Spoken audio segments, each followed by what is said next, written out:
সম্প্রতি পাকিস্তানের দ্বারা ভারতের মধ্যে একটি বড়সড় সন্ত্রাসী হামলার ষড়যন্ত্র করা হচ্ছিল, কারণ ভারতের বিএসএফ এবং পাঞ্জাব পুলিশের দ্বারা প্রচুর পরিমাণে বিস্ফোরক এবং অস্ত্র উদ্ধার করা হয়েছে। আপনি যদি নিউজ দেখেন, the India today, the economic Times এবং দ্য টাইমস অফ ইন্ডিয়া, এখানে লেখা আছে the terror plot foil near India Pakistan border in Amritsar and huge catch of arms recovered.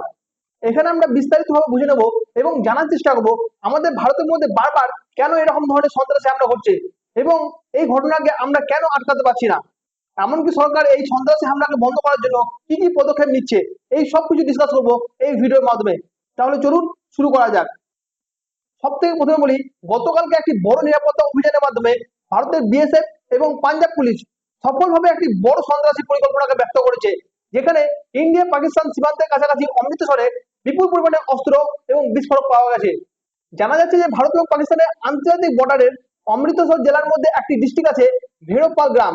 এই গ্রামের মধ্যে এই হিউজ পরিমাণে বিস্ফোরক এবং আইডি পাওয়া গেছে। আমরা যদি ম্যাপে দেখি, এটা হচ্ছে পাঞ্জাব।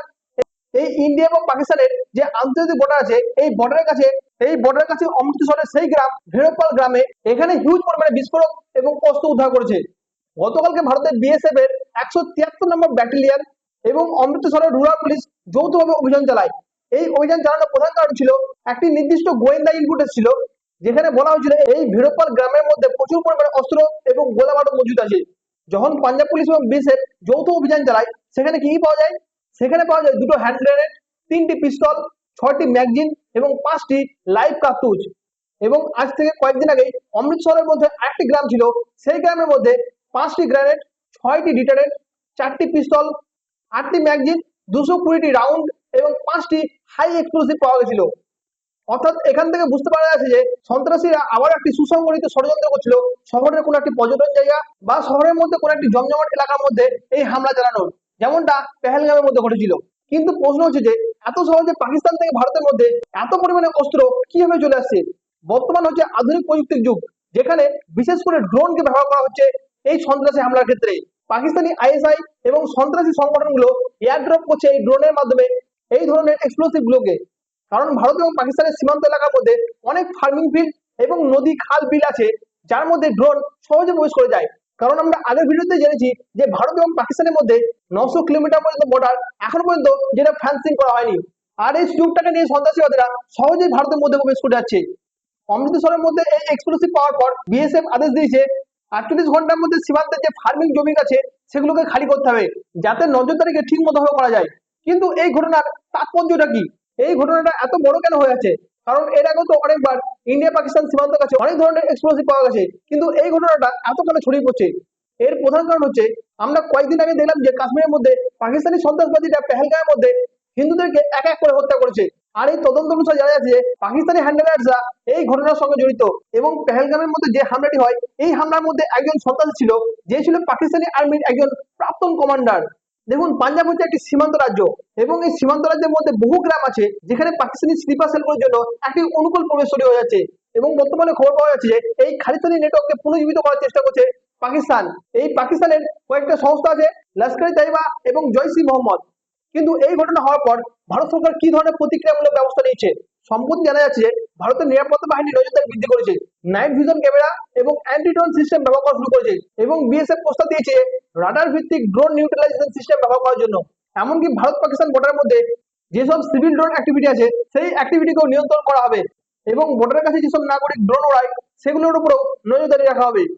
তবে পাকিস্তান ভারতের মধ্যে এই যে বারবার আক্রমণ করছে এবং আক্রমণ করার চেষ্টা চালিয়ে যাচ্ছে, সেটাকে নিয়ে ভারত ইউনাইটেড নেশনের মধ্যে এই ইস্যুটাকে তুলে ধরবে। এবং খবর আসছে যে পাঞ্জাব সরকার পাকিস্তান সীমান্তের মধ্যে অ্যান্টিড্রোন সিস্টেম বসাতে চলেছে। এই অ্যান্টিড্রোন সিস্টেমটা ফিচারটা কি? এই অ্যান্টিড্রোন সিস্টেমটা ফিচার হচ্ছে রিয়েল টাইম ডিটেকশন করতে পারবে, রাডার সিস্টেম এবং রাডার ফ্রিকোয়েন্সি সিস্টেম এবং জ্যামিং প্রযুক্তি ইনক্লুডেড আছে। আর এই জ্যামিং প্রযুক্তি দ্বারা মাঝ আকাশের মধ্যে যে কোনো ড্রোনকে অকার্য করে দেওয়া যায় এবং এর সঙ্গে ইলেকট্রো অপটিক্যাল এবং ইনফ্রারেড সেন্সরও থাকবে। আর যে পাকিস্তান থেকে ভারতের মধ্যে আসা ড্রোনটা ধরা পড়বে, সেটাকে লেজার অস্ত্র বা ডিরেক্ট এনার্জি ওয়েপন দ্বারা ডিস্ট্রয় করা হবে। তবে ভারত এবং পাকিস্তানের মধ্যে যে এত বড় বর্ডার, এই বর্ডারের মধ্যে অনেকগুলো এরকম ধরনের সিস্টেম লাগবে, কিন্তু এত পরিমাণে ওয়েপন তৈরি কি করবে? আমরা জানি যে বিএল, ডিআরডিও এবং আদানি ডিফেন্সের কাছে এইরকম ধরনের প্রযুক্তি রয়েছে, কিন্তু সম্ভবত আশা করা যাচ্ছে যে ডিআরডিওর ডিফোর্স সিস্টেমে এটা ব্যবহার করা হবে এবং এই সিস্টেমটাকে যৌথভাবে পরিচালনা করবে পাঞ্জাব পুলিশ, বিএসএফ এবং স্বরাষ্ট্র মন্ত্রক। এই প্রযুক্তি শুধুমাত্র কয়েকটি জায়গাতে নয়, গোটা সীমান্তের মধ্যে বসাতে হবে, যেমন পাঠানকোট, গুরুদাসপুর, অমৃতসর, তারান তারান, ফিরোজপুর এবং ফজিলিকা। এই সব জায়গার মধ্যে এই অ্যান্টি ড্রোন সিস্টেমটা বসানো হবে। আমরা দুদিন আগে জেনেছিলাম যে বিএসএফ জওয়ানকে পাকিস্তানি রেঞ্জার্সরা অপহরণ করে নিয়ে গেছে, কারণ ভারত এবং পাকিস্তানের বর্ডারের মধ্যে এখন পর্যন্ত অনেক জায়গায় ফেন্সিং হয়নি। আর এই ফেন্সিং না হওয়ার জন্য যখন ভারতীয় কৃষক পাকিস্তানি সীমানার মধ্যে কাজ করতে যায়, তখন বিএসএফ এই কৃষকগুলিকে প্রোটেকশন দেয়।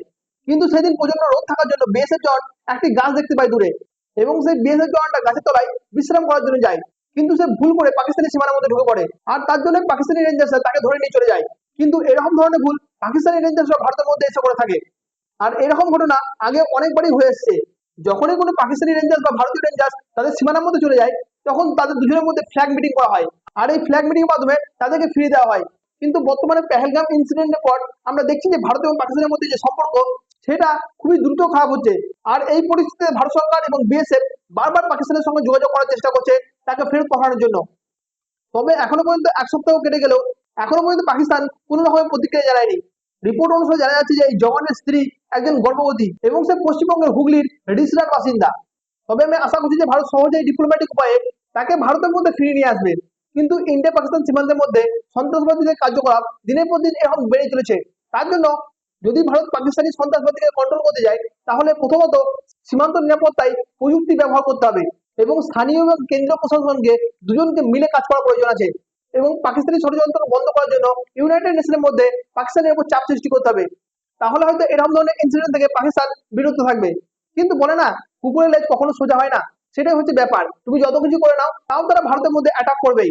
যে জিনিসটা তুমি দীর্ঘদিন ধরে করে আসছো, সেটা তুমি একদিনে কখনোই বন্ধ করতে পারবে না। সেটা হচ্ছে এখানে ব্যাপার। এখানে আপনার কি মনে হয়, ভারত সরকারের আর কি ধরনের পদক্ষেপ গ্রহণ করা উচিত এরকম ধরনের সন্ত্রাসবাদীদের কাউন্টার করার জন্য? কমেন্টে অবশ্যই লিখে জানান।